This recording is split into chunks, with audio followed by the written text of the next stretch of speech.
Jésus, toi qui as promis d'envoyer l'Esprit à ceux qui te prient, ô Dieu, pour porter au monde ton feu. Voici l'offrande de nos vies. Au nom du Père et du Fils et du Saint-Esprit, Amen. La paix de Jésus soit dans votre maison. J'espère que vous allez bien. Eh bien, on pourrait faire une suite de la discussion d'hier à propos de l'eau et du pardon de Jésus. Pourquoi Jésus peut pardonner les péchés? C'est une question elle n'est pas d'hier matin. Pourquoi Jésus peut pardonner les péchés? Tout simplement parce qu'il est Dieu.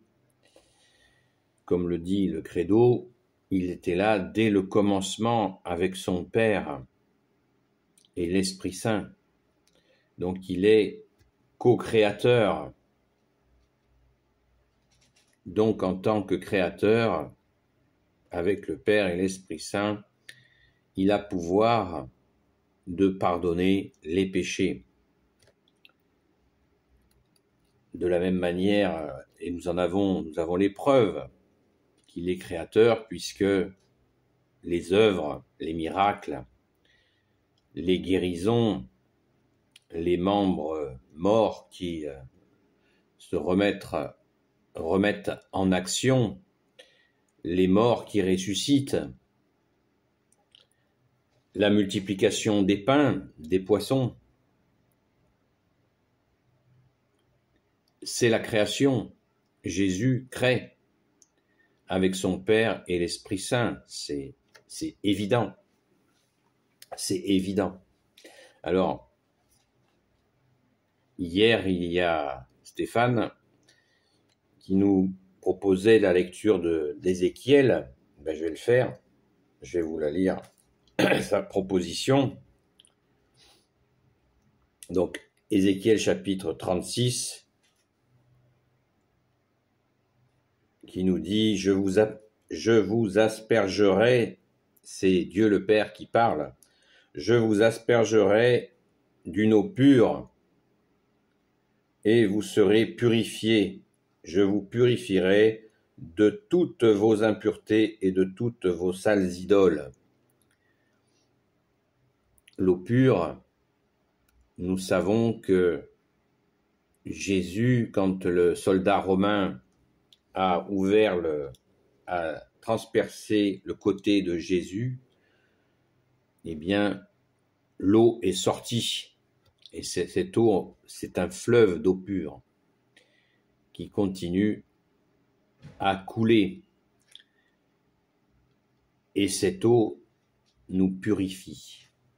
Nous la recevons à notre saint baptême. Là, il est même précisé « Je vous purifierai de toutes vos impuretés et de toutes vos sales idoles. » Alors, sales idoles, il faut bien le comprendre dans le contexte de l'Ancien Testament où le peuple hébreu avait tendance, une partie d'entre eux, à s'inventer des faux dieux en pierre, en bronze, en or. Et ce combat permanent de Dieu pour les en sortir. Maintenant, nous, aujourd'hui, c'est pas les idoles qui manquent. Il y a énormément d'idoles, à commencer par l'idolâtrie envers des personnes. Combien de fois nous pouvons lire ici ou là « Oh, celui-là, je l'adore ». Ça veut tout dire. Adorer un humain, c'est absolument à proscrire. C'est le casse-gueule assuré. Et je passe l'adoration du football, de ci, de ça, des voitures, des des téléphones portables, des écrans, etc., etc. La liste est trop longue.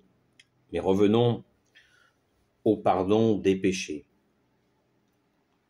Ce pardon que Jésus nous donne, eh bien, il est unique, parce que quand Jésus est venu, ça a créé un scandale, parce qu'ils étaient formés dans l'idée que seul le Père pouvait pardonner, et pourtant ils attendaient le Messie, le Fils unique. Jésus, il l'attendait bien, l'Écriture l'annonçait, mais non. Les œuvres auraient dû leur ouvrir les yeux, mais beaucoup, certains, pas tous, bien sûr, n'ont pas compris l'avènement, le premier avènement de Jésus, le Messie, le Fils unique du Père. Mais de nos jours, on regarde le passé, mais de nos jours, nous pouvons observer que énormément de gens sont craintifs par rapport à la remise de leurs fautes. Entre ceux qui disent « Ouais, mais moi, je m'adresse à Jésus en esprit et je lui demande pardon pour mes fautes. » D'autres qui disent que pourquoi je fais des fautes si c'est pour demander pardon.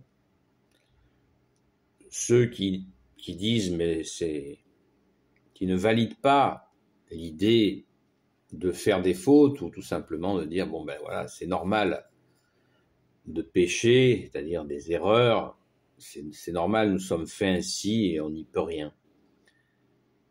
Et il y a quantité de gens qui s'inventent de belles histoires pour refuser de voir qu'il y a des fautes, que nous faisons des fautes. C'est l'orgueil, ça vient de très loin, cette attitude.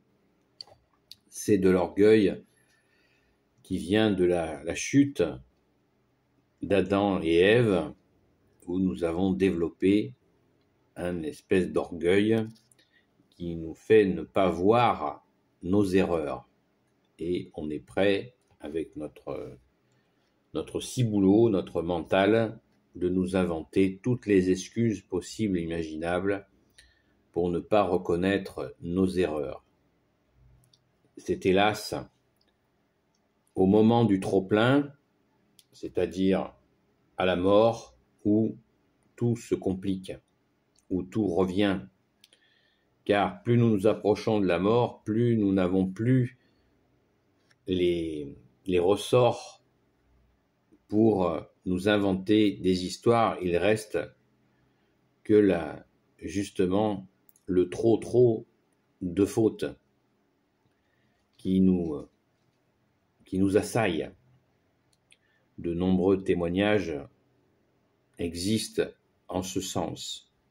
Jusqu'au moment ultime où, quand nous laissons le corps et quand l'âme passe devant Jésus, eh bien là, nous ne sommes plus équipés des systèmes de défense tels que notre esprit de réflexion, nous ne l'avons plus.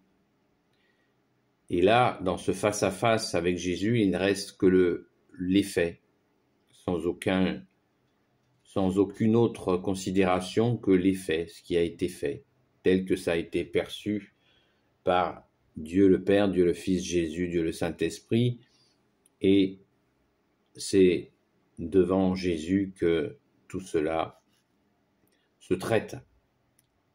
Le Père a remis tout le jugement au Fils, et nous sommes immédiatement orientés dans ta justice, ô Jésus, soleil d'amour, soleil de justice, soleil de miséricorde, là où nous devons aller, sachant que Jésus a dit « Il y a énormément de demeures dans la maison de mon Père ».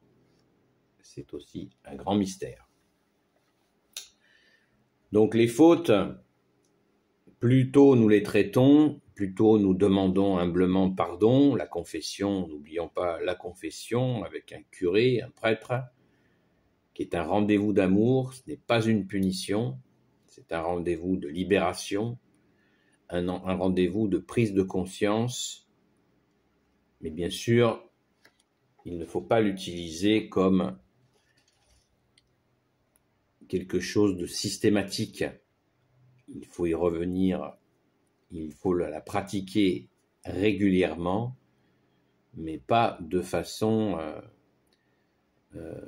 obsessionnelle, car le mal peut aussi se servir de ce besoin d'être pardonné que nous avons pour rentrer dans quelque chose, dans un mouvement frénétique, alors que la confession doit être envisagée d'une façon tranquille, sereine, afin d'avancer et de continuer à bâtir notre maison sur le roc que tu es, Jésus. Tu es notre rocher, bien-aimé Jésus. Donc, on le voit, nul doute que Jésus a la capacité de pardonner.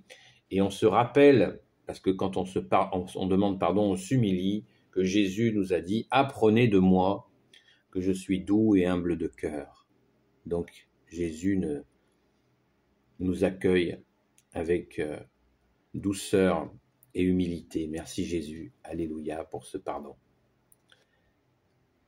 La paix de Jésus soit dans votre maison, au nom du Père, du Fils et du Saint-Esprit. Amen. Ô Jésus, toi qui peux tout et qui portes tout, je te confie toutes celles et ceux qui regarderont cette vidéo, ainsi que leurs proches, selon ta sainte volonté. Sainte Marie, Reine des cieux, toi l'Immaculée Conception, toi qui écrases le serpent, toi qui as la lune sous tes pas, toi notre Mère, Notre-Dame, Saint Joseph, toi le juste et le saint, toi le sage, toi la terreur des démons, toi le saint gardien de la Sainte Église catholique apostolique, Sainte Marie-Madeleine, notre chère sainte patronne, et vous tous les saints et saintes amis de Jésus, Saint Michel Archange qui est comme Dieu, Saint Gabriel Archange, Saint Raphaël Archange et tes anges guérisseurs, et vous tous les anges qui servez Jésus, je vous confie toutes celles et ceux qui regarderont cette vidéo, ainsi que leurs proches, selon ta sainte volonté, ô Jésus. La paix de Jésus soit dans votre maison. Et n'oubliez pas, bien sûr, les pouces en l'air et les commentaires. Et je vous dis à très vite.